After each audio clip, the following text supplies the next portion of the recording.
Hello investors, इस video में मैं आपसे बात करूंगा टॉप 3 बेस्ट गोल्ड ईटीएफ के बारे में जिसमें आप इन्वेस्ट कर सकते हो लॉन्ग टर्म के लिए। इस वीडियो में मैं टोटल 3 चीज़ें कवर करूंगा। सबसे पहले मैं आपको बताऊंगा कि जो है वो कौन से ऐसे 3 गोल्ड ईटीएफ है जिसमें आप इन्वेस्ट कर सकते हो लॉन्ग टर्म के बारे में। फिर मैं आपसे बात करूंगा कि गोल्ड इस ईटीएफ के ऊपर क्या क्या टैक्सेस वगैरह लगता है, क्योंकि अगर आप इसमें इन्वेस्ट कर रहे हो तो टैक्सेस के बारे में जानना भी काफ़ी ज़्यादा इंपॉर्टेंट हो जाता है।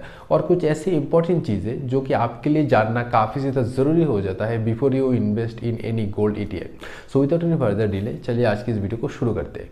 तो देखो, मेरे लिए सबसे ज़्यादा इंपॉर्टेंट चीज़ ये होता है कि before you invest in any type of gold ETF ये जानना काफ़ी ज़्यादा इंपॉर्टेंट हो जाता है कि कितना परसेंटेज आपके पोर्टफोलियो का आपको गोल्ड ईटीएफ में इन्वेस्ट करना चाहिए। क्योंकि एक स्टडी है लॉन्ग टर्म के लिए, एक ऐसा स्टडी किया गया है जिसमें देखा गया है अगर आपका जो पोर्टफोलियो है उसमें 20% या इससे ज़्यादा गोल्ड का ईटीएफ है या गोल्ड में आपने इन्वेस्ट किया है तो इन केसेस में आपको फ़ायदा की जगह नुकसान होता है। क्योंकि दोस्तों जनरली ऐसा देखा गया है कि जो गोल्ड है वो डायरेक्टली जो है वो 1 बाय स्टॉक मार्केट का प्रोपोर्शनल होता है। यानी अगर स्टॉक मार्केट ऊपर जाएगा तो गोल्ड जो है इन सम केसेस नीचे जाता है। और अगर मार्केट क्रैश हो रहा होता है, रिसेंटली आपने देखा होगा कि मार्केट क्रैश हो रहा है लेकिन जो गोल्ड का प्राइस है वो ऊपर जा रहा होता है।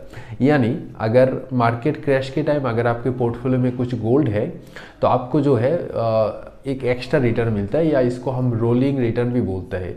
जो लॉन्ग टर्म में रोलिंग रिटर्न है वो आपका ज़्यादा बन जाएगा। लेकिन मेक श्योर आप जो है वो 20% से ज़्यादा गोल्ड में इन्वेस्ट ना करो, क्योंकि इससे क्या होगा आपका जो पोर्टफोलियो है उसकी जो लॉन्ग टर्म के रिटर्न है वो कम हो जाएगा। ऐसा एक स्टडी में देखा गया है, ज़रूरी नहीं है कि ये हर बार जो है वो सच हो। तो दोस्तों मेरा जो पर्सनल रिकमेंडेशन है वो मैं ऐसा मानता हूँ कि एटलीस्ट 10% या 15% जो है वो गोल्ड ईटीएफ में इन्वेस्ट कर सकते हैं। इससे ज़्यादा अगर आप इन्वेस्ट करते हो तो मेरे ख्याल से वो शायद उतना ज़्यादा हेल्पफुल नहीं होगा। पर्सनली मैं 5% तक करता हूँ, लेकिन आप 10 या 15% तक कर सकते हो। अब दोस्तों बात करते हैं टैक्सेस के बारे में कि क्या क्या टैक्सेस जो है वो गोल्ड ईटीएफ के ऊपर लगते हैं। तो ईटीएफ का होता है एक्सचेंज, ईटीएफ का पूरा फॉर्म होता है एक्सचेंज ट्रेडेड फंड, और ये जो है वो स्टॉक्स की तरह ही ट्रीट किया जाता है इसको।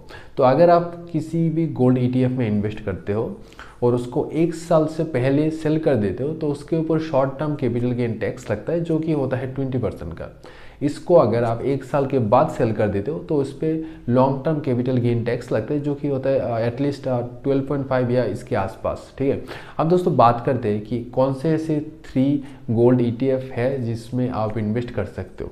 तो यहाँ पे दोस्तों मैंने एक लिस्ट बनाया है जिसमें मेरे ख्याल से जो है वो कोटक गोल्ड ईटीएफ और HDFC गोल्ड ईटीएफ और UTI गोल्ड ईटीएफ, ये 3 गोल्ड ईटीएफ मेरे ख्याल से अभी के टाइम में और लॉन्ग टर्म के लिए भी काफ़ी अच्छा ऑप्शन है जिसमें इन्वेस्ट किया जा सकता है। और यहीं पे हो जाती है दोस्तों आज की वीडियो की एंड। ऐसे वीडियोस अगर आप और देखना चाहते हैं तो चैनल को भी सब्सक्राइब कर लीजिए और मैं मिलता हूँ आपसे मेरे अगले वीडियो में।